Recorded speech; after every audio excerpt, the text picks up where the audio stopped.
ஹதீஸ் 395. அப்துல்லாஹ் இப்னு உத்பா இப்னு மஸ்ஊத் அறிவிக்கின்றார்கள், நபி ஸல்லல்லாஹு அலைஹி வஸல்லம் அவர்களின் காலத்தில் வஹி மூலம் மக்கள் குற்றம் பிடிக்கப்படுபவர்களாக இருந்தார்கள். வஹி இப்போது முடிந்துவிட்டது. உங்களை நாம் குற்றம் பிடிப்பது என்பது இப்போது உங்களின் செயல்களில் எங்களிடம் வெளிப்படையாக உள்ளவை மூலமாகத்தான். எங்களிடம் சிறந்ததை வெளிப்படையாக செய்தால் அவருக்கு பாதுகாப்பளிப்போம், அவரை நெருக்கமாக்கிக் கொள்வோம்.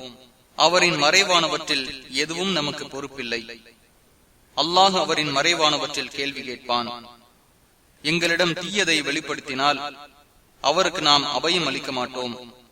தன் மறைவானவையும் நல்லதே என்று கூறினாலும் அவரை உண்மைப்படுத்திடவும் மாட்டோம் என உமர் ரலியல்லாஹு அன்ஹு அவர்கள் கூற நான் கேட்டுள்ளேன். புகாரி 2641.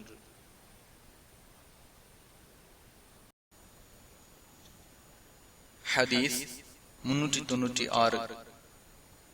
அப்துல்லாஹ் இப்னு மஸ்ஊத் ரலியல்லாஹு அன்ஹு அவர்கள் அறிவிக்கின்றார்கள், உங்களில் ஒருவரின் படைப்பு அவனது தாயின் வயிற்றில் 40 நாளைக்கு விந்தாகவும், பின்பு அதே போல் 40 நாட்கள் அலகாகவும், பின்பு அதே போல் சதை கட்டியாகவும் ஒன்று சேர்க்கப்படும்.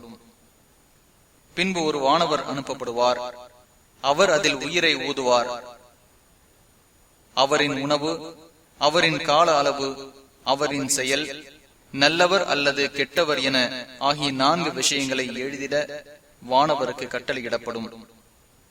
அவனை தவிர வேறு கடவுள் இல்லாத அல்லாஹுவின் மீது சத்தியமாக, உங்களில் ஒருவர் சொர்க்கவாசிகளின் செயல்களாக செய்வார்.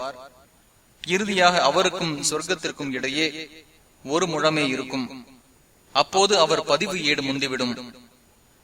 எனவே அவர் நரகவாசிகளின் செயல்களை செய்து நரகில் நுழைவார். உங்களில் ஒருவர் நரகவாசிகளின் செயலை செய்வார்.